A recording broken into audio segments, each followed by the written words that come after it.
সুপ্রিয় শিক্ষার্থীবৃন্দ, জাতীয় বিশ্ববিদ্যালয়ে অনলাইন ভিডিও ক্লাস লেকচারে সবাইকে স্বাগতম জানাচ্ছি।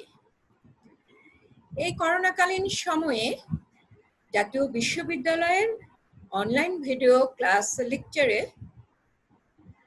রিসার্চ পার্সন হিসেবে সংযুক্ত হতে পেরে আমি গর্বিত ও আনন্দিত।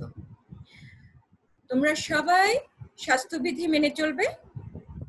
স্বাস্থ্যবিধি মেনে চললে আমরা সবাই ভালো থাকতে পারবো। আমার বিষয় হলো বটানি, উদ্ভিদ বিজ্ঞান। এই প্রোগ্রামটি হলো অনার্স 4th ইয়ার স্টুডেন্টদের জন্য। Course code 243005, name of course নিউমোলজি and aquaculture, lecture number 9, title of the lecture chemical features of inland water. আমি হাসিনা রাকিবা বানু, সহযোগী অধ্যাপক ও বিভাগীয় প্রধান, উদ্ভিদ বিজ্ঞান বিভাগ, ঢাকা মহানগর মহিলা কলেজ। আমি এরপরে স্লাইডটিতে চলে যাচ্ছি। এরপর স্লাইডটিতে তোমরা দেখতে পাচ্ছ যে আমি টপিক পার্ট 3 লেখা আছে, chemical features of inland water. এই chemical features of inland water টাইটেলটি জাতীয় বিশ্ববিদ্যালয়ের সিলেবাসের যে 5 নম্বর টপিক, এটি কেমিক্যাল ফ্যাক্টরস নিয়ে এবং খুব বিস্তারিতভাবে করাতে হচ্ছে, অনেকগুলো কেমিক্যাল ফ্যাক্টরস নিয়ে আলোচনা করতে হচ্ছে। সেজন্য এই লেকচারটিকে আমি 3টে অংশে ভাগ করেছি। এর আগের গত দুটো লেকচারে পার্ট 1 পার্ট 2 আমি আলোচনা করেছি। আজকে আমি পার্ট 3 আলোচনা করব। তো পার্ট 3তে আমি যে কেমিক্যাল ফ্যাক্টরগুলো নিয়ে আলোচনা করব সেগুলো হলো phosphorus, silica and diatom growth, trace elements. তাহলে চলো প্রিয় শিক্ষার্থীবৃন্দ, আজকের লেকচারটি শুরু করি। আমি এরপরে স্লাইডে চলে যাচ্ছি। প্রথমেই কি আছে? ফসফরাস। ফসফরাস এমন একটা পুষ্টি উপাদান যা সহজে ডাঙা ও পানিতে জৈব উৎপাদন নিয়ন্ত্রণ করতে পারে। হ্যাঁ, তিনটি কারণে, তিনটি প্রধান কারণে ফসফরাস এরকম হয়ে থাকে। যেমন ফসফরাস সমৃদ্ধ খনিজ কখনো কখনো প্রকৃতিতে অপ্রতুল থাকে। ফসফরাসের কোনো গ্যাসীয় অবস্থা নাই এবং জৈবিক সংবন্ধন হয় না। ফসফরাসের গ্যাসীয় অবস্থা নাই, এটা তোমরা নিশ্চয়ই বুঝতে পারছো। আর জৈবিক সংবন্ধন হলো, তোমরা জানো যে ওই যে নাইট্রোজেন ফিক্সেশন হতে পারে, বায়ুর নাইট্রোজেন সরাসরি যে অণুজীব যারা যে সংবর্ধন হয় উদ্ভিদের মূলে, সেইভাবে কিন্তু ফসফরাস সংবন্ধন হয় না। মৃত্তিকা কণার সাথে ফসফরাস দৃঢ়ভাবে আবদ্ধ থাকে এবং পানিতে অপেক্ষাকৃত কম দ্রবণীয়। হ্যাঁ, পানিতে বেশি দ্রবণীয় থাকে না। তাহলে ফসফরাসের উৎস সম্পর্কে যদি আমরা আলোচনা করি, এখন উৎপত্তির কারণ হিসেবে জলাশয়ে ফসফরাস অটোকথোনাস এবং অ্যালোকথোনাস উভয় ধরনের হতে পারে। তাহলে অটোকথোনাস বা অ্যালোকথোনাস কি? জলাশয়ের বাইরে থেকে জলাশয়ের ভিতরে ফসফরাস আসতে পারে। বিভিন্ন পানি যদি আসার থাকে, প্রবাহ থাকে, তাহলে আশেপাশের জমি হোক, আশেপাশের ভূপৃষ্ঠ হোক, এগুলো থেকে বাহিত পানি দ্বারা এই ফসফরাস জলাশয়ে আসতে পারে। তো এই ধরনের জলাশয়ের বাইরে থেকে আসা সকল ফসফরাসই হবে অ্যালোকথোনাস ধরনের, অর্থাৎ সেটাকে অ্যালোকথোনাস ফসফরাস বলা হবে। আর জলাশয় সংশ্লেষিত জৈব বস্তু ভাঙনের ফলে পানিতে যে ফসফরাস মিশে যায় তা অটোকথোনাস ধরনের। অর্থাৎ জলাশয়ে যে জীব থাকবে, উদ্ভিদ প্রাণী থাকবে, এইসব বস্তুর মৃতদেহ নিচে তলানিতে জমা হবে, সেইগুলো সংশ্লেষিত হয়ে সেই সব বস্তু ভাঙন হয়। তোমরা জানো যে পচন হয়, ভাঙন হয়, জৈব বস্তু ভেঙে যায়, উপাদানে বিশ্লিষ্ট হয়ে যায়, এবং এই ফলে যে পানি ফসফরাস যখন এইভাবে বের হয়ে আসে সেটা পানিতে মিশে যায়, হ্যাঁ, দ্রবীভূত হয়ে মিশে যায়, সেটাকে অটোকথোনাস ধরনের বলা হয়। কাজেই জলাশয়ের প্রধান উৎস হিসেবে আমরা কি বলতে পারি? যে বয়ে যাওয়া পানির প্রবাহ, বায়বীয় পতন, এই দুইটা আমরা ফসফরাসের উৎস হিসেবে বলতে পারি। এরপর আমি ফসফরাসের পতন নিয়ে আলোচনা করব। হ্যাঁ, ফসফরাসের পতন অর্থাৎ কি কি কারণে ফসফরাসের পতন ঘটে থাকে। পানিতে ফসফরাস যেমন বিভিন্ন উপায়ে বাড়ে, আবার তেমনি বিভিন্ন উপায়ে কমেও যেতে পারে। জলাশয়ের পানিতে যে ফসফরাস কমে যায় এটাকে পতন বলা হচ্ছে। পানিতে ফসফরাস পতনের প্রধান উপায়গুলি হলো, জলাশয়ে যদি অন্তঃপ্রবাহ ও বহিঃপ্রবাহ থাকে, আমি একটা একটা করে বলছি। অন্তঃপ্রবাহ ও বহিঃপ্রবাহ যদি থাকে তাহলে অন্তঃপ্রবাহ দিয়ে যে ফসফরাস ঢুকে তার অংশ বিশেষ এবং জলাশয়ের নিজস্ব উৎপাদিত ফসফরাসও বহিঃপ্রবাহ দিয়ে বের হয়ে যেতে পারে। এই বিষয়টি কি? জলাশয় অন্তঃপ্রবাহ অর্থাৎ জলাশয়ে আসার মতো, জলাশয়ের পানিতে বাইরের পানি আসার মতো, অর্থাৎ জলাশয়ের পাশে যে স্থলভাগ আছে বা অন্যান্য ভূভাগ আছে বা কোনো জমি থাকলে বা অন্য কোনো জলাশয় থাকলে এইখান থেকে যদি অন্তঃপ্রবাহ এভাবে যদি প্রবাহ থাকে, হ্যাঁ, তাহলে জলাশয়ের ভিতরে বা জলাশয়ের তলদেশ দিয়ে যদি কোনো অন্তঃপ্রবাহ থাকে তাহলে ওই প্রবাহের ফলে যদি পানি জলাশয়ে আসে তাহলে যে ফসফরাস ঢুকে সেই পানির সাথে তো কিছু ফসফরাস আসবে জলাশয়।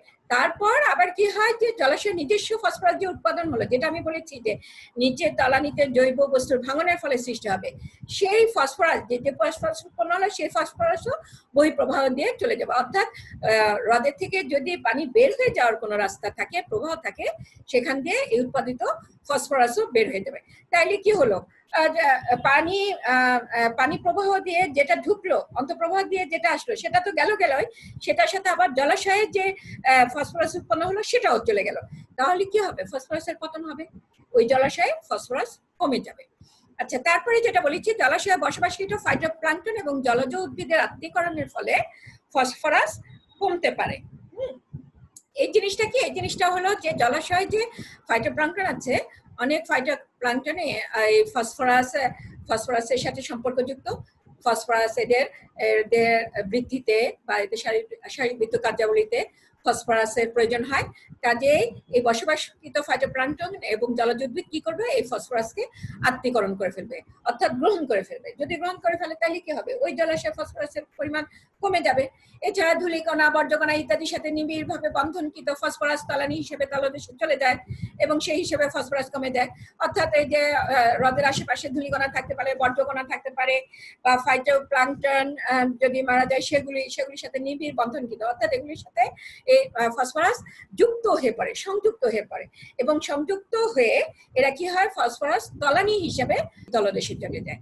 যেহেতু তলানি হিসেবে এগুলির সাথে সংযুক্ত হয়ে পড়ে এবং তলানি হিসেবে তলদেশে চলে যায়, তাহলে পানিতে কি হবে? ফসফরাসের পরিমাণটা কমে যাবে। হ্যাঁ, এরপরে যেটা আছে লৌহ, অ্যালুমিনিয়াম ইত্যাদি ধাতুর সাথে ফসফরাস অদ্রবণীয় জটিল যৌগ হিসেবে তলানিতে চলে যায় এবং তলানিতে চলে গেলে উপরে পানির ফসফরাস কমে যায়। হ্যাঁ, এটা কি? এটা হলো যে লৌহ, অ্যালুমিনিয়াম ইত্যাদি ধাতুর সাথে ফসফরাস বিক্রিয়া করে অদ্রবণীয় জটিল যৌগে পরিণত হয়। অর্থাৎ লৌহ এবং ফসফরাস মিলে লৌহ ফসফরাস ঘটিত যৌগ, অ্যালুমিনিয়াম ফসফরাস মিলে অ্যালুমিনিয়াম ফসফরাস ঘটিত জটিল যৌগ উৎপন্ন হবে। জটিল যৌগ হলে এটা তো আর পানিতে থাকে না, এটা কোথায় চলে যাবে? নিচে তলানিতে চলে যাবে। কাজে তলানিতে চলে গেলে ফসফরাস পরিমাণ কমে যাবে। আচ্ছা, এরপর আমরা ফসফরাসের ধরন নিয়ে আলোচনা করব। পানিতে ফসফরাস প্রধানত তিন ভাবে পাওয়া যায়: দ্রবীভূত ফসফেট ফসফরাস হিসেবে, দ্রবীভূত জৈব ফসফরাস হিসেবে, সেস্টনের জৈব ফসফরাস হিসেবে এবং অ্যাসিডে দ্রবীভূত সেস্টনের ফসফরাস হিসেবে। জৈব ফসফরাস পানিতে কি ধরনের হবে তা পানির পিএইচ এর উপর নির্ভরশীল। পানির পিএইচ এর উপর নির্ভরশীল। এটা কি? এটা একটু ব্যাখ্যা করি যে পিএইচ যদি নিরপেক্ষ হয়, পানিতে পিএইচ যদি নিরপেক্ষ হয় অথবা একটু ক্ষারীয় হয়, তখন ক্যালসিয়াম ফসফেট হিসেবে এটা ফসফরাসটা ক্যালসিয়াম ফসফেটে পরিণত হয়ে যাবে, ক্যালসিয়াম ফসফেট হিসেবে থাকবে। যদি ক্ষারীয় বেশি হয়, ক্ষারীয় পরিমাণ, পিএইচ এর পরিমাণ যদি বেশি ক্ষারীয় হয়, তখন সোডিয়াম ফসফেট হিসেবে এটা থাকবে, এবং যদি অ্যাসিডিক হয় তাহলে ফেরিক ফসফেট হিসেবে এদেরকে পাওয়া যাবে। কাজেই জৈব ফসফরাস পানিতে কি ধরনের হবে তা কিন্তু পানির পিএইচ এর উপর নির্ভরশীল। এরপর আমি এর পরবর্তী স্লাইডে চলে যাব। এর পরবর্তী স্লাইডে ফসফরাসের ঘনত্ব নিয়ে আলোচনা করা হয়েছে। ফসফরাসের ঘনত্ব, পানিতে ফসফরাস অত্যন্ত কম পরিমাণে থাকে, যেটা আগেও বলেছি। এবং সাধারণত ফসফরাসের পরিমাণকে প্রতি ঘনমিটার পানিতে মিলিগ্রাম ও মাইক্রোগ্রাম ফসফরাস হিসেবে প্রকাশ করা হয়। অর্থাৎ পানিতে যে ফসফরাস থাকে সেই ফসফরাসের ঘনত্ব পরিমাপের এককটা কি হয়, প্রতি ঘনমিটার পানিতে মিলিগ্রাম ও মাইক্রোগ্রাম হিসেবে পরিমাপ করা হয়। তো পানিতে ফসফরাসের ঘনত্ব প্রতি ঘনমিটারে পানিতে 1 মিলিগ্রামেরও কম দেখতে পাওয়া যায়। এটা বিভিন্ন জলাশয়ে পরিমাপ করা হয়েছে, বিভিন্ন জলাশয়ে পরিমাপ করে এই সিদ্ধান্তে উপনীত হয়েছে।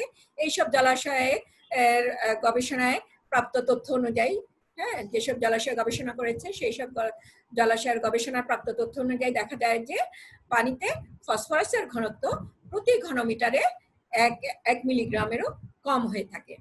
আচ্ছা, পানিতে ফসফরাসের পরিমাণ জলবায়ুর উপর নির্ভরশীল হয় না, যেটা আমরা অন্যান্য ক্ষেত্রে দেখেছি যে জলবায়ুর উপর নির্ভরশীল হয়। এক্ষেত্রে জলবায়ুর উপর নির্ভরশীল হয় না, বরং কিসের উপর নির্ভরশীল হয়, জিওকেমিক্যাল আবর্তনের উপর নির্ভরশীল হয়, ভূ রাসায়নিক আবর্তন। হ্যাঁ, যেটা আমরা এই যে পরবর্তী আলোচনা আমাদের আসবে যে ফসফরাস কিভাবে ভূ রাসায়নিক আবর্তনের উপর নির্ভরশীল হচ্ছে। আচ্ছা, পানিতে মোট ফসফরাসের পরিমাণ নিম্নলিখিত কারণগুলোর উপর নির্ভরশীল। অর্থাৎ মোট ফসফরাসের পরিমাণটা জলাশয়ের কি কি বিষয়ের উপর নির্ভর করবে সেই বিষয়গুলো বলেছে। জলাশয়ের ভূপ্রকৃতি, জলাশয়ের ভূপ্রকৃতি কেমন থাকবে, ওই অঞ্চলের ভূতাত্ত্বিক রাসায়নিক অবস্থা, অর্থাৎ ভূতাত্ত্বিক ভাবে রাসায়নিক অবস্থাটা কেমন। আমি বলেছি যে আগ্নেয় শিলা, বাললিক শিলা, জলপাথর ইত্যাদি এর ধরনের ভূতাত্ত্বিক রাসায়নিক অবস্থা প্রভাব বিস্তার করে থাকে। অববাহিকা অঞ্চলের জৈব পদার্থ সংযোজনের অবস্থা, হ্যাঁ, অর্থাৎ অববাহিকা অঞ্চলে কি পরিমাণে জৈব পদার্থ সংযুক্ত হয়, জমা হয়। পানির জৈব বিপাক ক্ষমতা, পানির মেটাবলিজমটা কেমন হবে। পলিতে ফসফরাসের জমা হওয়ার হার। আচ্ছা, এরপর আমরা চলে যাব জলাশয়ের ফসফরাসের বিস্তারে। হ্যাঁ, উলম্ব বিস্তার। জলাশয়ে ফসফরাসের উলম্ব বিস্তার অর্থাৎ লম্বভাবে পানি পৃষ্ঠ থেকে তলদেশের ফসফরাসের উপস্থিতি অত্যন্ত পরিবর্তনশীল। অর্থাৎ আমরা যদি লম্বভাবে বিস্তারটা দেখি, উপর থেকে নিচ পর্যন্ত লম্বভাবে যদি বিস্তারটা দেখি, তাহলে পানির পৃষ্ঠ থেকে পানির তলদেশ, হ্যাঁ, একদম মানে এপিলিমনিয়ন অঞ্চল থেকে হাইপোলিমনিয়ন অঞ্চল পর্যন্ত, তলদেশ পর্যন্ত ফসফরাসের উপস্থিতি অত্যন্ত পরিবর্তনশীল। অর্থাৎ অনেক পরিবর্তন হয়, অনেক কম বেশি হয়। সাধারণত যে সকল জলাশয় অর্থোগ্রেড অক্সিজেন কার্ভ থাকে, অর্থোগ্রেড ধরনের, সেখানে পানির গভীরতায় ফসফরাসের পরিমাণ একই থাকে, অর্থাৎ ফসফরাস কম বেশি হয় না। কিন্তু স্তরীভূত অবস্থায় ক্লাইনোগ্রেড অক্সিজেন কার্ভ যুক্ত জলাশয়ের হাইপোলিমনিয়নের শেষ ভাগে, অর্থাৎ হাইপোলিমনিয়ন অঞ্চল অর্থাৎ তলদেশের শেষ ভাগে ফসফরাসের পরিমাণ বেশ বৃদ্ধি পায়। হ্যাঁ, দ্রবীভূত, কারণ সেখানে দ্রবীভূত ফসফরাসের পরিমাণ বেশি থাকে। এটা কিন্তু একটু আগে আলোচনা করেছি, তোমরা জানো যে তলদেশে কি হয়, ওই যে জীবদেহ জমা হয়, হ্যাঁ, বা বিভিন্ন রাসায়নিক পদার্থের সাথে যখন সংযুক্ত হয়ে পড়ে সেগুলি কোথায় চলে যায়, তলানিতে চলে যায়। তলানিতে চলে গেলে সেগুলি আবার কি হয়, সেখানে বিভিন্ন রাসায়নিক বিক্রিয়ায় দেখা যায় যে ফসফরাস মুক্ত হয়, এবং এই জন্য সেখানে কি হয় যে দ্রবীভূত ফসফরাসের পরিমাণ কিন্তু বেশি থাকে, সেজন্য ফসফরাসের পরিমাণ বৃদ্ধি পায় হাইপোলিমনিয়নের শেষ ভাগে। এখানে আমি একটা ইয়ে দেখেছি, চিত্রের মধ্যে জলাশয়ের বিভিন্ন গভীরতায় ফসফরাসের ঘনত্ব দেখানো হয়েছে। উপরে প্রতি ঘনমিটারে ফসফরাসের পরিমাণ, হ্যাঁ, যেটা মিলিগ্রাম, আর বাম পাশে দেখো গভীরতা মিটারে দেখানো হয়েছে। এখানে দেখো যে এই যে গভীরতায় এই যে আমরা দেখতে পাচ্ছি যে উপরে গভীরতায় যেমন নিচে একটু বৃদ্ধি পেয়েছে, এই যে নিচের দিকে এসে 24 মিটার গভীরতায় বৃদ্ধি পেয়েছে, আর উপরে আমরা 0 মিটার গভীরতা ধরবো, যেহেতু এটা জলাশয়ের উপরিভাগ। হ্যাঁ, উপরিভাগ থেকে নিচের দিকে গভীরতাটা এসছে। তারপরে দেখো যে এই যে আরো আরেকটু যদি জলাশয়ের যদি লম্বভাবে মাপ কিন্তু বলেছে, এটা একটা হলো। আরেকবার যদি আরেকটু দূরে, যে সেখানে আবার কিন্তু আরো বেশি হচ্ছে। কাজে এই কার্ভের সাহায্যে কিন্তু ফসফরাসের বিস্তারটা লম্বভাবে কি রকমের থাকে জলাশয়ে সেটা বোঝা যাচ্ছে। আচ্ছা, এরপরে আমি জলাশয়ের বিভিন্ন গভীরতায় বিভিন্ন অঞ্চলে ফসফরাস কার্ভ ওই জলাশয়ের ওই সময়ের অন্যান্য রাসায়নিক পদার্থের ও পানি সংমিশ্রণের উপর অনেক পরিমাণে নির্ভরশীল। অর্থাৎ জলাশয়ের বিভিন্ন গভীরতায় ফসফরাস কার্ভ যে হবে, সেটা জলাশয়ে ওই সময়ে, নির্দিষ্ট সময়ে, সেই সময়ে অন্যান্য রাসায়নিক পদার্থ থাকবে, যেটা আমি বলেছি, এবং সেই অন্যান্য রাসায়নিক পদার্থের ও পানির সংমিশ্রণের উপর, অন্যান্য রাসায়নিক পদার্থ কি পরিমাণ আছে এবং পানিটা কি রকম ভাবে মিশ্রিত হচ্ছে, পানির সাথে কিভাবে মিশ্রিত হচ্ছে, সেই পরিমাণের উপর অনেকাংশে নির্ভরশীল।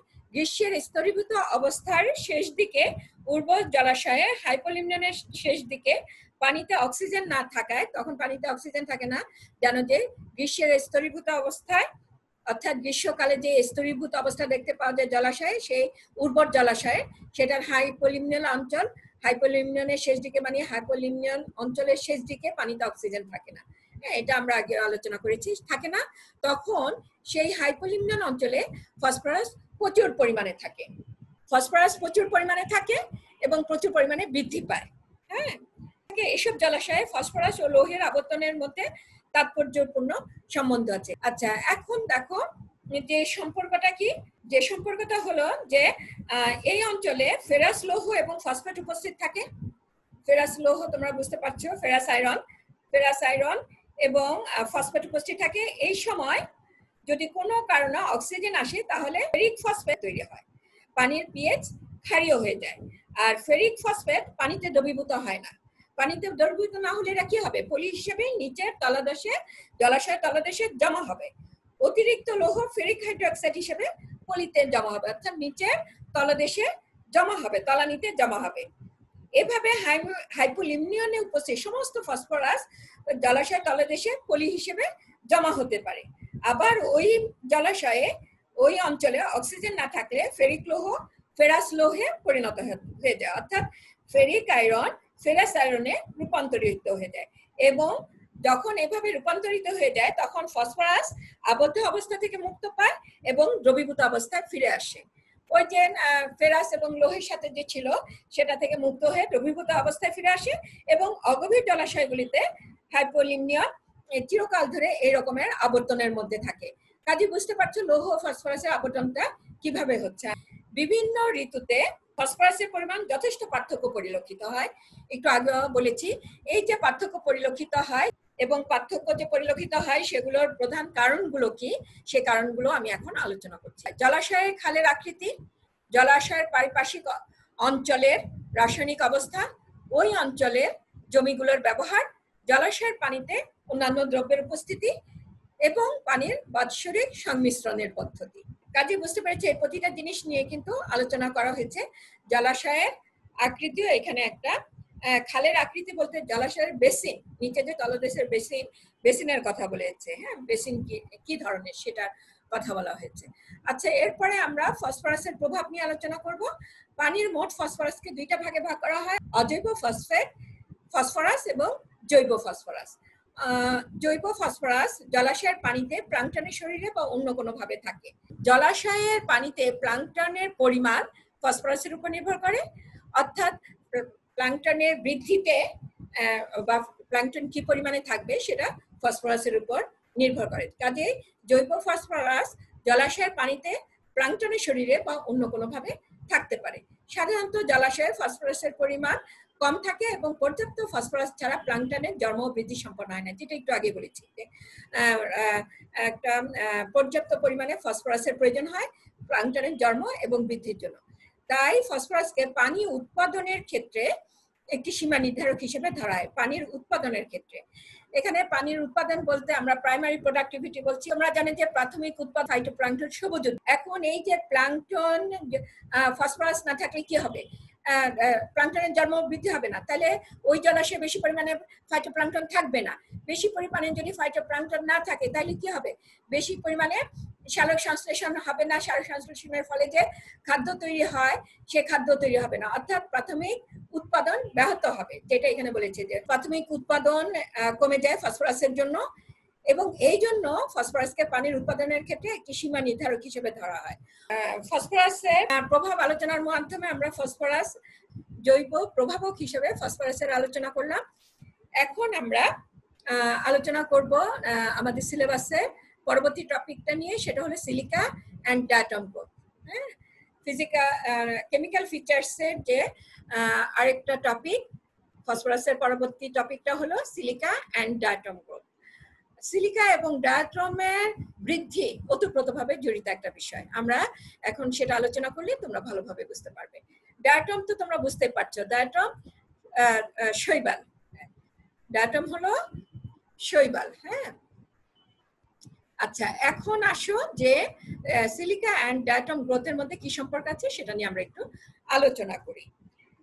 আচ্ছা, ডায়াটমের দেহ 25 ডায়াটমের দেহের 25 থেকে 60% 25% থেকে 60% সিলিকা দিয়ে গঠিত।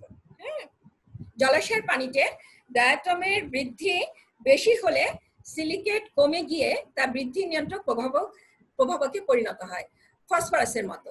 অর্থাৎ ডায়াটমের দেহ প্রায় 25 থেকে 60% সিলিকা দিয়ে গঠিত। তাইলে জলাশয়ের পানিতে যদি ডায়াটমের বৃদ্ধি ঘটে, ডায়াটম যদি বেশি পরিমাণে হয়, তাইলে সিলিকা কি হবে? সিলিকা কমে যাবে। তাহলে এটা কি হবে? ডায়াটম যখন বেশি পরিমাণে পাওয়া যাবে তখন কিন্তু সিলিকাতে কমে যাবে। সিলিকাটা কি হচ্ছে? বৃদ্ধি নিয়ন্ত্রক প্রভাবক হিসেবে কাজ করছে, বৃদ্ধি নিয়ন্ত্রক প্রভাবকে পরিণত হবে। হ্যাঁ, যখনই সিলিকা কমে যাবে তখনই দেখা যাবে যে ডায়াটমের পরিমাণ বেশি হয়েছে। আচ্ছা, জলাশয়ের ডায়াটম দ্বারা উৎপাদন অনেক বেশি হতে পারে এবং পর্যায়ক্রমে তাদের যে কোষ বিভাজন হয়, হ্যাঁ, পরে তাদের দেহে ফসফেট পাতলা থেকে পাতলাতর হতে থাকে এবং ডায়াটমের যে কোষ, হ্যাঁ, কোষ নিয়ে গঠিত, সেটাকে আমরা কি বলি? ফসফেট বলি। হ্যাঁ, এই উৎপাদন যখন অনেক বেশি হয় তখন এদের ডায়াটমের যে কোষ পর্যায়ক্রমে কি হয়? এই কোষ বিভাজন হয় এবং তাদের দেহে ফসফেট পাতলা থেকে পাতলাতর হতে থাকে। হিকম্যান 0.6 থেকে 2.8 মিলিগ্রাম পার লিটার সিলিকার ঘনত্বের মাঝে সিলিকার সাথে ডায়াটমের বৃদ্ধির সম্পর্ক পেয়েছিলেন। আবার রাউন্ড 1953 সালে এপিপেলিক হলো কর্দমের উপরিতলে বসবাসকারী সম্প্রদায়, এদেরকে এপিপেলিক বলে। এই এপিপেলিক ডায়াটমের 125 গুণ বৃদ্ধির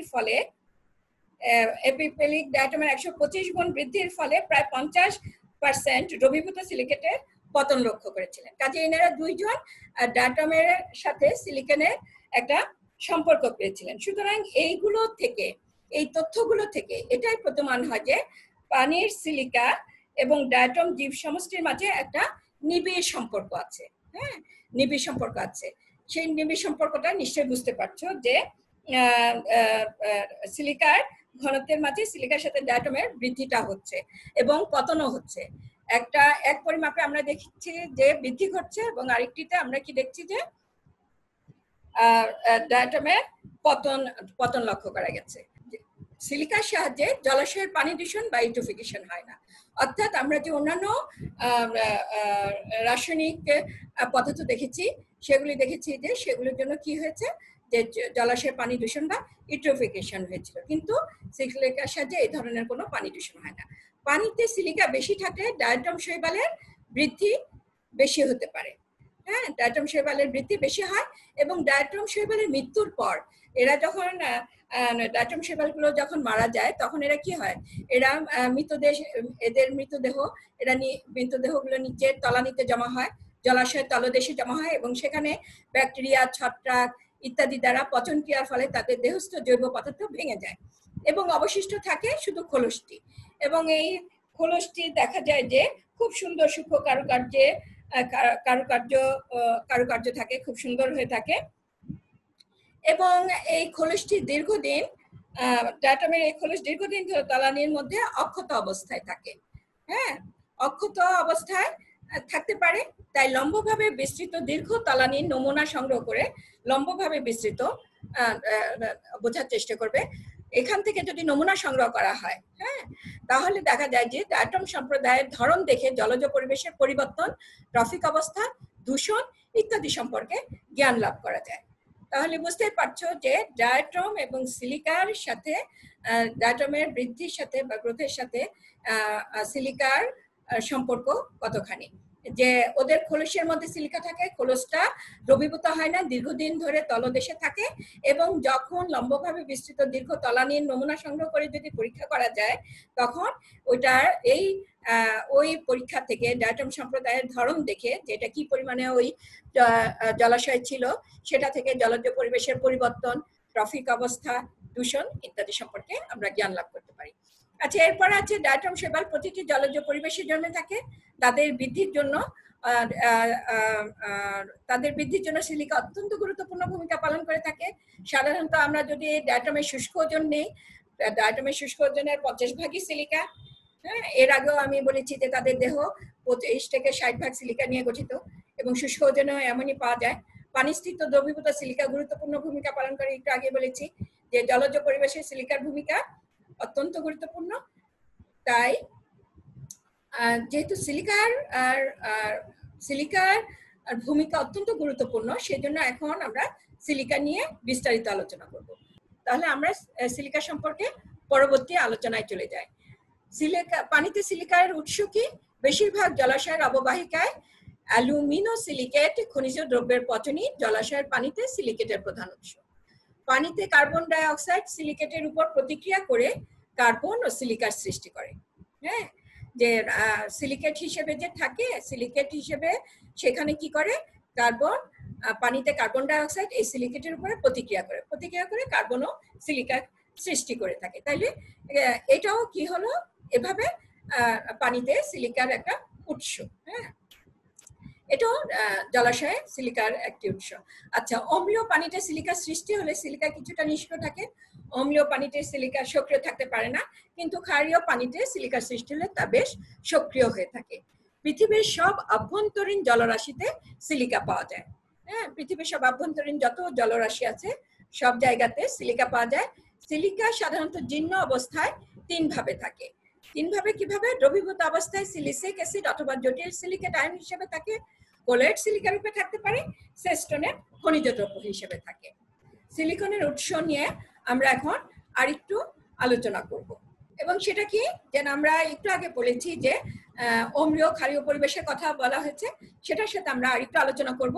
গ্রীষ্মপ্রধান অঞ্চলে অত্যধিক গরমের জন্য, গ্রীষ্মপ্রধান অঞ্চলে তোমরা জানো যে খুবই গরম পড়ে, এবং সেই জন্য জৈব দ্রব্যের পচন কার্য ভালো হয়। জৈব দ্রব্যের পচন কার্য কি, যে তলদেশে যে জৈব পদার্থ মৃতদেহ জমা হচ্ছে, এগুলোর পচন অনেক ভালো হয়, এবং এগুলোর পচন যখন ভালো হয় তখন, এবং এর সাথে অত্যধিক চুয়ানো যদি থাকে, হ্যাঁ, ওই যে ভূগর্ভস্থ পানি চুইয়ে আসে, আমি বলেছি যে অত্যধিক চুয়ানো পানি যদি থাকে, তার জন্য সিলিকা বেশি সক্রিয় হয়ে থাকে। আবার কিভাবে হয় দেখো, যে অনেক সক্রিয় হয়ে থাকে, এই যে গ্রীষ্মপ্রধান অঞ্চলে যে জলাশয়ের পানিতে অধিক সক্রিয় হচ্ছে, সেটা কিন্তু আবার নাতিশীতোষ্ণ এবং মেরু অঞ্চলের হ্রদের পানিতে থাকে না। হ্যাঁ, সক্রিয়তা গ্রীষ্মমণ্ডলীয় অঞ্চলের হ্রদের পানিতে বেশি থাকে। আবার দেখা যায় আগ্নেয় শিলা হতে আগত পানি অপেক্ষা পাললিক শিলা হতে আগত পানিতে সিলিকেটের পরিমাণ বেশি থাকে। এটা কিন্তু ওই যে একটু আগে আলোচনা করেছিলাম যে ওই যে ধোয়ানো পানি যে আসে, যে সিলিকা বিভিন্ন আশেপাশের অঞ্চল যে ধুয়ে আসে বা প্রবাহের সাথে যদি আসে, তখন কি হবে, তখন সেখানে সিলিকেটের পরিমাণ বেশি থাকে। এবং সেটা কোন ভাবে বেশি থাকে? যদি পাললিক শিলা থেকে পানিটা আসে, পাললিক শিলা হতে আগত পানিতে, পাললিক শিলা থেকে যদি যে পানিটা হ্রদের জলাশয়ে বা হ্রদের পানিতে আসে, সেই পানিতে সিলিকেটের পরিমাণটা বেশি থাকে। আচ্ছা, এরপর জলাশয়ের তলদেশে বসবাসকারী কোনো ডায়াটম অ্যালুমিনো সিলিকেট খনিজ দ্রব্য থেকে সরাসরি নিজেরাই সিলিকেট তৈরি করতে পারে। এইভাবে সিলিকেট উৎপন্ন হতে পারে জলাশয়ে। আবার অনেক ডায়াটম নাইট্রেট হতেও সিলিকেট তৈরি করতে পারে। কাজে ডায়াটমরাও কিন্তু কিছু সিলিকেট জলাশয়ে তৈরি করতে পারে, কাজে সেগুলোও কিন্তু জলাশয়ে সিলিকার উৎস হবে। কাজে তোমরা বুঝতে পারছো যে জলাশয়ে কি কি পরিমাণে সিলিকেটের উৎস কি কি। এরপর আমরা সিলিকার প্রভাবে চলে যাব। সিলিকার প্রভাবের মধ্যে প্রথমেই বলেছি যে ডায়াটমের শরীরের খরচ তৈরির জন্য সিলিকার প্রয়োজন হয়। এটা আমরা এর আগে আলোচনা করেছি যে প্রয়োজন হয়। প্লাঙ্কটনের একটা বিরাট অংশ ডায়াটম দ্বারা সৃষ্ট, অর্থাৎ আমরা যে ফাইটোপ্লাঙ্কটনের কথা বলি, এটার বিরাট একটা অংশ ডায়াটম, বিভিন্ন প্রকার ডায়াটম দ্বারা সৃষ্ট। ডায়াটমের সংখ্যা বেশি বৃদ্ধি পেলে উৎপাদক স্তর হতে প্রচুর পরিমাণে সিলিকা গ্রহণ করবে। উৎপাদক স্তর মানে উপরের স্তর, বুঝতে পারছো, সেই উৎপাদক স্তরতে প্রচুর পরিমাণে কি হবে, সিলিকা গ্রহণ করবে, এবং সেখানে সিলিকার পরিমাণ কমে যাবে। জলাশয়ের অম্লীয় পানিতে সিলিকা খুবই কম পাওয়া যায় বলেছি। ক্ষারীয় পানি, বিশেষ করে ঝর্ণার পানিতে সিলিকা বেশি পাওয়া যায়, তাই ঝর্ণার পানিতে সর্বাধিক ডায়াটম জন্মাতে পারে। ঝর্ণার পানিতে আমরা ডায়াটমের পরিমাণ বেশি দেখতে পাবো। এছাড়াও স্বাদু পানির স্পঞ্জ, যে তোমরা জানো যে জিওলজিতে পড়েছো, স্পঞ্জ প্ল্যাঙ্কটন, স্বাদু পানির স্পঞ্জে এটার বৃদ্ধির জন্য, এটার জন্ম বৃদ্ধির জন্য পানিতে যথেষ্ট পরিমাণে সিলিকার প্রয়োজন হয়, কারণ এই স্পঞ্জে যে স্পিকিউল থাকে, স্পিকিউল এই সিলিকার দ্বারা তৈরি হয়ে থাকে। কাজেই তোমরা বুঝতে পারছো যে জলাশয় সিলিকার প্রভাবটা কেমন। আমরা অনেক গুরুত্বপূর্ণ প্রভাব দেখতে পাচ্ছি। আচ্ছা, এখানে আমরা সমুদ্রের পানি নিয়ে একটু আলোচনা করব। ভার্ডব এবং তার সহকর্মীগণ 1942 সালে সমুদ্রের পানি থেকে সরিয়ে নেওয়া সিলিকা অর্থাৎ ডায়াটমের মৃত্যুর পর তার খোলস যে দ্রবীভূত হয়েছে, দ্রবীভূত হওয়ার ফলে আবার পানিতে ফিরে আসে। অর্থাৎ সমুদ্রের পানি থেকে সিলিকা ডায়াটম সরিয়ে নিয়েছেন, সরিয়ে নেওয়ার পর দেখেছেন যে মৃত্যুর পর এই ডায়াটমের খোলস দ্রবীভূত হয়ে আবার এই সমুদ্রের পানিতে ফিরে আসে। এই তথ্যটার উপর ভিত্তি করে ওনারা বলেছেন যে তলদেশে যে সিলিকার অনেক আধিক্য দেখা যায় জলাশয়ের তলদেশে, সেটাও এই কারণে হয়ে থাকে বলে মনে করা হয় যে ওই অঞ্চলে খোলস দ্রবীভূত হয়ে যায়। সুপ্রিয় শিক্ষার্থীবৃন্দ, আমি এখন যে বিষয়টি নিয়ে আলোচনা করব সেটি হলো ট্রেস এলিমেন্টস। আচ্ছা, ট্রেস এলিমেন্টস কি? Manganese, copper, zinc, cobalt, molybdenum, boron ইত্যাদি প্রাকৃতিক পানিতে অল্প পরিমাণে দ্রবীভূত অবস্থায় থাকে। এই ধাতুগুলোকে, এই যে ম্যাঙ্গানিজ, কপার, জিঙ্ক ইত্যাদি এই ধাতুগুলিকে ট্রেস এলিমেন্টস বলে। বাংলাতে ট্রেস ধাতু, ইংরেজিতে ট্রেস এলিমেন্টস। আচ্ছা, যে জলাশয়ের পানিতে এই ধাতুগুলো অল্প পরিমাণে থাকা একান্ত প্রয়োজন, অর্থাৎ অল্প পরিমাণে থাকলেই হয়, কারণ এরা জীবের শারীরবৃত্তীয় ও বিভিন্ন জৈব রাসায়নিক বিক্রিয়ায় অংশগ্রহণ করে থাকে। অর্থাৎ জলাশয়ে যে জীব থাকে, উদ্ভিদ এবং প্রাণী, এদের শারীরবৃত্তীয় এবং জৈব রাসায়নিক বিক্রিয়ায় এরা অংশগ্রহণ করে থাকে এবং অল্প পরিমাণে থাকলেই হয়। এই জন্য এগুলোকে কিন্তু গৌণ পুষ্টিও বলা হয়ে থাকে। মাইনর এলিমেন্ট বা গৌণ পুষ্টিও বলা হয়ে থাকে। এরা যদি সম্পূর্ণভাবে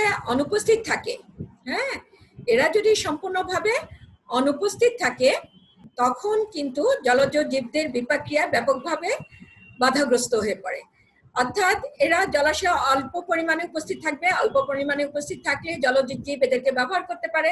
এদের এই অল্প পরিমাণে উপস্থিত যদি না থাকে, দ্রবীভূত অবস্থায় যদি উপস্থিত না থাকে, তাহলে জলজ জীবদের শারীরবৃত্তীয় রাসায়নিক বিক্রিয়া করতে পারে না। কিন্তু যদি অনুপস্থিত থাকে তাহলে কিন্তু এদের জলজ জীবদের এই বিপাকক্রিয়া ব্যাপকভাবে বাধাগ্রস্ত হয়ে পড়ে। অর্থাৎ এরা যদি না থাকে তাহলে এদের শারীরবৃত্তীয় কার্যাবলী ঠিক মতো হয় না, আবার অল্প পরিমাণে থাকলেই জলজ জীবরা ব্যবহার করতে পারে। আশা করছি বুঝতে পারছো ট্রেস এলিমেন্টস। আচ্ছা, এর ফলে জৈব উৎপাদন বাধাগ্রস্ত হয়। অর্থাৎ যদি জলাশয়ে একেবারেই না থাকে, ট্রেস এলিমেন্টস গুলো যদি জলাশয়ের পানিতে একেবারেই না থাকে, তখন কিন্তু জৈব উৎপাদন বাধাগ্রস্ত হবে। কেন? কারণ ফাইটোপ্লাঙ্কটন, জলজ উদ্ভিদ, এগুলো তাদের জৈব রাসায়নিক কার্যাবলী করতে পারবে না বা জীবের শারীরবৃত্তীয় কার্যাবলী হবে না। তখন কি হবে? তখন এদের জৈব উৎপাদন বাধাগ্রস্ত হবে। আচ্ছা, এরপরে আমি এখানে, তোমরা নিশ্চয়ই বুঝতে পেরেছো যে ট্রেস এলিমেন্টস এর আরো কিছু বিষয় আছে, সেই বিষয়গুলো আমি এখন আলোচনা করব। জীবের দেহে অনেক সময় যদি এটা জলাশয়ের পানিতে একেবারেই যদি ট্রেস এলিমেন্টস না থাকে, ট্রেস ধাতুগুলো যদি না থাকে, তাহলে জীবের দেহে বিকলাঙ্গতা তৈরি হতে পারে। আবার ট্রেস ধাতু বা গৌণ পুষ্টি উপাদান বেশি মাত্রায় পানিতে থাকলে তারা জীবের উপর মারাত্মক বিষক্রিয়ার সৃষ্টি করতে পারে। অর্থাৎ না থাকলেও এরা জীবদের জন্য অসুবিধা, বেশি থাকলেও আবার কি করে, বেশি থাকলেও এরা জীবের উপরে মারাত্মক বিষক্রিয়ার সৃষ্টি করে থাকে। যেহেতু এই ধাতুগুলো স্বল্প মাত্রায় উপস্থিতি জৈব উৎপাদনের জন্য একান্ত প্রয়োজন, অর্থাৎ অল্প মাত্রায় উপস্থিত থাকলে জৈব উৎপাদনের জন্য সবচেয়ে ভালো, সেই জন্য এগুলোকে ট্রেস এলিমেন্টস বলা হচ্ছে। কাজেই বুঝতে পারছো যে ট্রেস এলিমেন্টস অল্প পরিমাণে না থাকলে জলাশয়ের জন্য উৎপাদনে, জৈব উৎপাদন বা জলাশয়ের উৎপাদনের জন্য ক্ষতিকর। আবার যদি বেশি পরিমাণে থাকে তখনও কিন্তু এরা জীবের উপরে বিষক্রিয়ার সৃষ্টি করে থাকে। কাজেই স্বল্প পরিমাণে উপস্থিত থাকা অত্যন্ত প্রয়োজন জলাশয়ের পানিতে। আচ্ছা, এরপর আমি দুটা ট্রেস এলিমেন্টস নিয়ে আলোচনা করব। তো প্রথমে আছে ম্যাঙ্গানিজ। ম্যাঙ্গানিজটা কি? পানিতে জারণ বৈভব যখন কম থাকবে, পিএইচ যখন কম থাকে, তখন ম্যাঙ্গানিজ ম্যাঙ্গানাস আকারে বাইভ্যালেন্ট রূপে অর্থাৎ আয়ন রূপে পানিতে পাওয়া যায়। হ্যাঁ, আবার বিভিন্ন গভীরতায় ম্যাঙ্গানিজের বিস্তার লোহের মতো হলেও কিছুটা পার্থক্য দেখা যায়, অর্থাৎ আয়রনের মতো হয় কিন্তু তারপরেও কিছুটা পার্থক্য দেখতে পাই আমরা। জলাশয়ের হাইপোলিমিনাল অঞ্চলে ম্যাঙ্গানিজ কম থাকলে সেই পার্থক্য আবার ধরা পড়ে না। হ্যাঁ, তাহলে জলাশয়ের যে গভীরতায় ম্যাঙ্গানিজ সর্বাধিক সমাহরণ শুরু হয় অর্থাৎ জমা হওয়া শুরু হয় তার কিছু নিচের গভীরতায় লৌহ বা আয়রনেরও সমাহরণ দেখা দেয় অর্থাৎ জমতে দেখা যায়। গ্রীষ্ম প্রধান হ্রদগুলোতে বিশেষ করে জাভা হ্রদগুলোতে দেখা গিয়েছে যে ম্যাঙ্গানিজের ধনাত্মক হেটারোগ্রেড কার্ভ আমরা দেখতে পাই অর্থাৎ দেখা যায়। এই ধরনের ম্যাঙ্গানিজের প্রভাব কি হয়ে থাকে? ম্যাঙ্গানিজের প্রভাবে ক্লোরেলা শৈবালের উপর আমরা প্রভাব দেখতে পাই। ক্লোরেলা শৈবালের বৃদ্ধির জন্য ম্যাঙ্গানিজ প্রয়োজন। ম্যাঙ্গানিজের স্বল্পতা কম আলোতে ফটোসিনথেসিসের পরিমাণ উল্লেখযোগ্য হারে কমিয়ে দেয় অর্থাৎ ফটোসিনথেসিসের উপরেও ম্যাঙ্গানিজ কিন্তু প্রভাব বিস্তার করছে। ম্যাঙ্গানিজ অল্প আলোতে যখন কম থাকে তখন ফটোসিনথেসিসের পরিমাণ কমায় দেয়।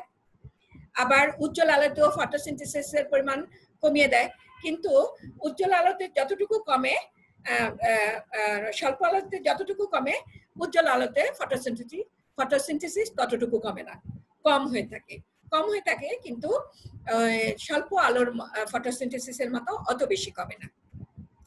আশা করছি বুঝতে পারছো। ম্যাঙ্গানিজ বিহীন কালচারে ম্যাঙ্গানিজ যোগ করলে ফটোসিনথেসিসের হার বৃদ্ধি পায়।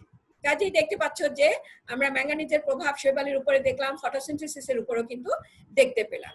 ম্যাঙ্গানিজ বিহীন, আচ্ছা এরপরে আমি আলোচনা করব স্বাদু পানি শৈবালদের জন্য ম্যাঙ্গানিজের প্রয়োজন প্রমাণিত হয়েছে। এই যে একটু আগে আমি আলোচনা করেছি কোরেলা শৈবাল দিয়ে আলোচনা করা হয়েছে। ম্যাঙ্গানিজের পরিমাণ বিভিন্ন প্রজাতির ক্ষেত্রে বিভিন্ন হয়ে থাকে। হ্যাঁ, একটা উদাহরণ দিয়ে আমি বলেছি যে বিভিন্ন ক্ষেত্রে বিভিন্ন হয়ে থাকে। জলাশয়ের প্রাথমিক উৎপাদন বৃদ্ধির জন্য এই যৌগ অত্যন্ত গুরুত্বপূর্ণ। যেহেতু শৈবাল ক্লোরেলা শৈবাল সব বিভিন্ন শৈবাল সবুজ শৈবাল, হ্যাঁ এরা প্রাথমিক উৎপাদক, কাজেই এদের বৃদ্ধির জন্য এদের জন্মানোর জন্য যদি ম্যাঙ্গানিজের প্রয়োজন হয়, ম্যাঙ্গানিজ না থাকলে এগুলো বেশি হবে না। এগুলো বেশি না হলে যেটা বলেছি যে প্রাথমিক উৎপাদন প্রাইমারি প্রোডাক্টিভিটি হবে না, কারণ এরা সলক সংশ্লেষণের মাধ্যমে খাদ্য তৈরি করে থাকেন যেটাকে আমরা প্রাথমিক উৎপাদন বলি। কাজেই এই শৈবালগুলো না থাকলে প্রাথমিক উৎপাদনও থাকবে না বা কম হবে। তাইলে কি হচ্ছে, জলাশয়ের প্রাথমিক উৎপাদন বৃদ্ধির জন্য এই দ্রব্যতা গুরুত্বপূর্ণ, অর্থাৎ ম্যাঙ্গানিজ জলাশয়ে থাকলে প্রাথমিক উৎপাদনটা ঠিক মতো হবে বা বেশি হবে, কারণ ওই যে ফাইটোপ্ল্যাঙ্কটন গুলো যে শৈবালগুলো ম্যাঙ্গানিজের উপর নির্ভরশীল এদের বৃদ্ধি এবং জন্মানোটা ভালোভাবে হবে। আশা করছি বুঝতে পেরেছো। এরপর আমরা এর পরবর্তী স্লাইডে চলে যাব। এর পরবর্তী স্লাইডে আমি তামা রেখেছি। ম্যাডাম একটা প্রশ্ন ছিল। হ্যাঁ হ্যাঁ বলো। ম্যাডাম জলাশয়ে সিলিকনের মাত্রা কমে গেলে কি হবে? হ্যাঁ, জলাশয়ে সিলিকনের মাত্রা কমে গেলে কি হবে? সিলিকনের মাত্রা কমে গেলে সেটা তো বলেছি, সিলিকনের মাত্রা যদি কমে যায়, সিলিকন কোথায় বেশি ব্যবহৃত, কার কাজে লাগে বেশি বলো? ডায়াটমের কাজে লাগে। ডায়াটম তো প্রাথমিক উৎপাদক, ফাইটোপ্ল্যাঙ্কটন। তাইলে সিলিকন কমে গেলে তো ডায়াটমের উৎপাদনও কমে যাবে। ডায়াটমের উৎপাদন কমে গেলে, ডায়াটমটা একটা ফাইটোপ্ল্যাঙ্কটন, তাই ফাইটোপ্ল্যাঙ্কটন গুলো কি করে, প্রাথমিক উৎপাদনে ভূমিকা রাখে, অর্থাৎ সালোক সংশ্লেষণের মাধ্যমে যে খাদ্য তৈরি হচ্ছে সেখানে ভূমিকা রাখছে। তাইলে সিলিকন কম হলে ডায়াটমও কমে যাবে, ডায়াটম কম হয়ে গেলে প্রাথমিক উৎপাদন কমে যাবে। বুঝতে পেরেছো? সালোক সংশ্লেষণ কমে যাবে। হ্যাঁ, সালোক সংশ্লেষণ কমে যাবে। জি ম্যাডাম। বুঝতে পেরেছো? জি ম্যাডাম। আচ্ছা জি ম্যাডাম বুঝতে পেরেছি। আচ্ছা ঠিক আছে, থ্যাংক ইউ। এরপরে আমরা তামাতে যাব। তাম্র বা তামা, কপার, আমরা ইংরেজিতে কপার বলি। ফাইটোপ্ল্যাঙ্কটনে তামা প্রধানত মেটালোপ্রোটিন গঠন করে। তোমরা প্রোটিনের শ্রেণী বিভাগে মেটালোপ্রোটিন পড়েছো। মেটালোপ্রোটিন গঠন করে এবং সম্ভবত অনুঘটক হিসেবে কাজ করে, অর্থাৎ এনজাইম হিসেবে এরা কাজ করে। শৈবালের বেলায় কোষঝিল্লির সাথে বিযুক্ত উৎসেচকের ক্রিয়াকলাপে তামা ব্যাপকভাবে হস্তক্ষেপ করে, অর্থাৎ এনজাইম যে বিযুক্ত হবে, ঝিল্লির সাথে যুক্ত হয় বা বিযুক্ত হয়, এটাতেও এরা প্রভাব বিস্তার করে থাকে। এই হস্তক্ষেপের ফলে কোষ বিভাজন প্রায় বন্ধই হয়ে যায়। হ্যাঁ, যে কোষ বিভাজন হয় না এবং ফটোসিনথেসিস প্রক্রিয়াকে ব্যাহত করে। কাজেই বুঝতেই পারছো পানিতে তামার ঘনত্ব 5 থেকে 10 মিলিগ্রাম পার লিটার হলে তা নীলাভ সবুজ শৈবালকে ক্ষতিগ্রস্ত করে ফেলে। হ্যাঁ, কাজেই তামার যে প্রভাব, তামার প্রভাবটা আমরা দেখতে পেলাম যে হ্রদগুলিতে তামার উপস্থিতি অনেক সীমিত হয়।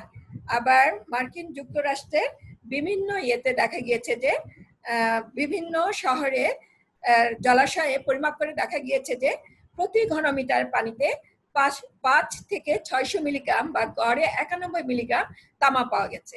আবার মিশিগান হ্রদে প্রতি মিটার পানিতে 70 মিলিগ্রাম তামা পাওয়া গেছে।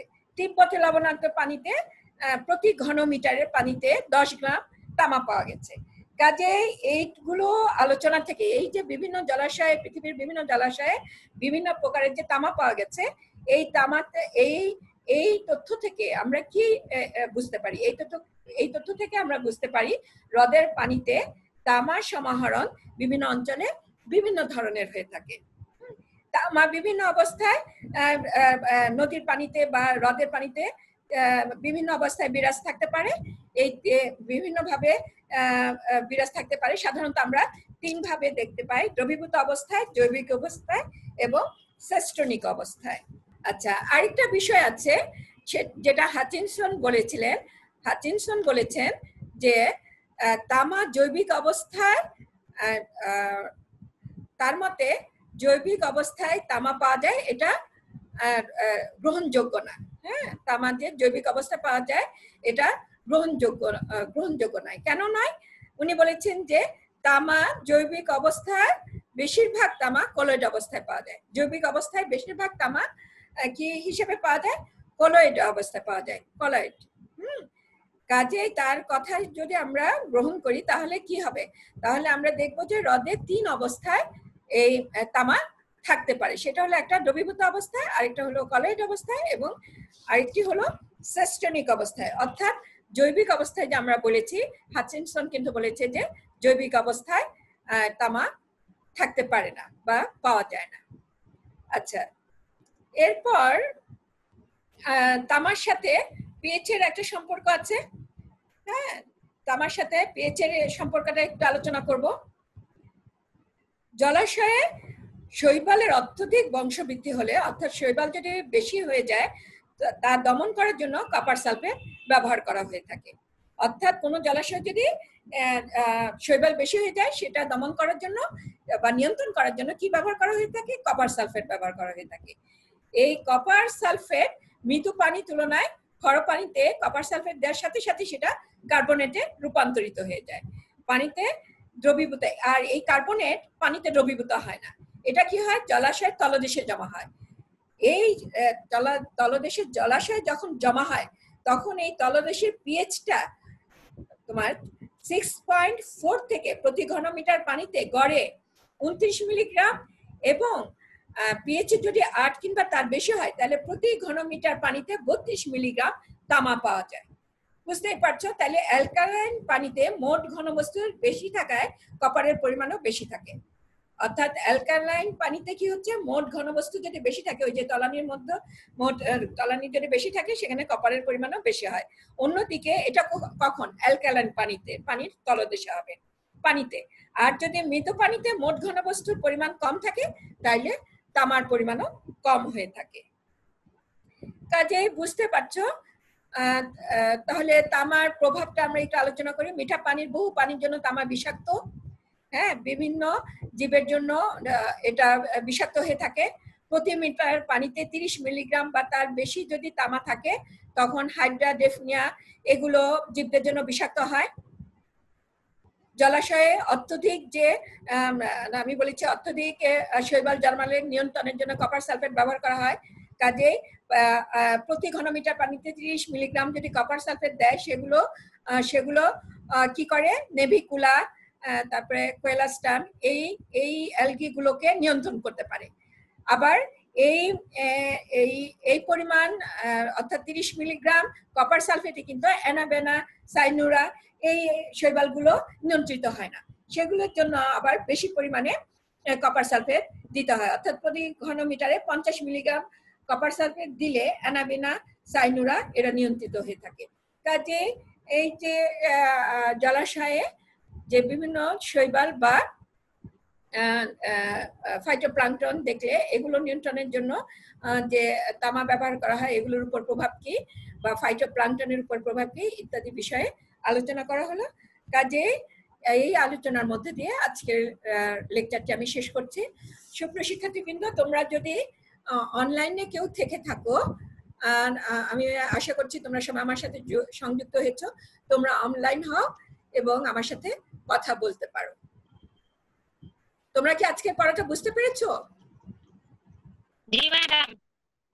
আচ্ছা, তাহলে তোমরা ভালো করে পড়বে। আশা করি তোমরা এগুলো যদি বাসায় ভালো করে পড়ো তোমরা ভালোভাবে বুঝতে পারবে। তো আজকে আমি এখানে আমার লেকচারটি শেষ করছি। তোমরা ভালো থেকো, সবাই সুস্থ থেকো। ধন্যবাদ সবাইকে। Thank you madam. Most welcome.